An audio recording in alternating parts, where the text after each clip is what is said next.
Coffee day అనేది భారతదేశంలో ప్రసిద్ధ కాఫీ షాప్ చైన్. దీని స్థాపకుడు వి.జి. సిద్ధార్థ కర్ణాటక రాష్ట్రంలోని చిక్కమగళూరు జిల్లా నుంచి వచ్చిన ఒక ప్రసిద్ధ వ్యాపారవేత్త.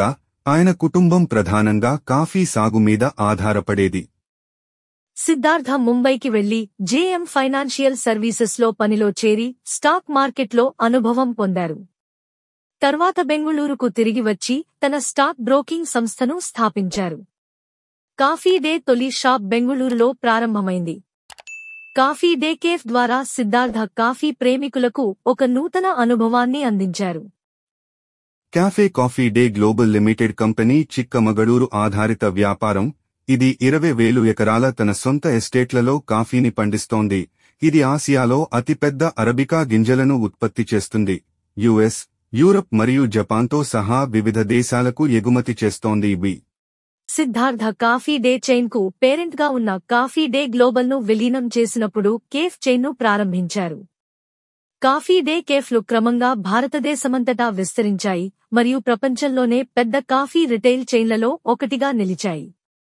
2019లో భారతదేశ వ్యాప్తంగా షాక్ కలిగించింది.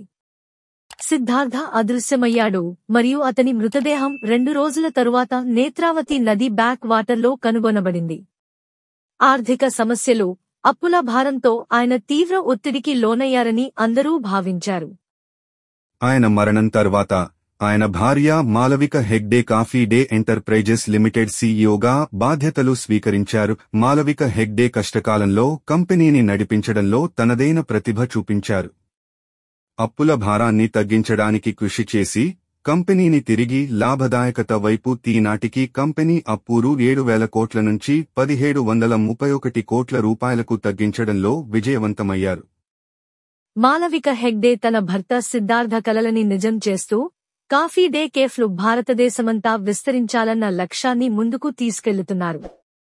ఆమె నాయకత్వం కింద కాఫీ డే సంస్థ కరోనా మహమ్మారి సమయంలోనూ విజయం సాధించింది. ప్రస్తుతం దేశవ్యాప్తంగా కేఫ్లు, కాఫీ డే వాల్యూ ఎక్స్ప్రెస్ కియోస్క్లు మరియు వెండింగ్ మెషిన్లతో కస్టమర్లకు సేవలందిస్తోంది. కాఫీ డే కథనం ఒక వ్యాపార విజయం మరియు సంకల్పం యొక్క ఉదాహరణగా నిలిచింది. వి.జి. సిద్ధార్థ ప్రారంభించిన ఈ సంస్థను మాలవిక హెగ్డే సమర్థవంతంగా నడిపి ఆమె భర్త కలలను నిజం చేస్తూ ముందుకు తీసుకెళ్తున్నారు.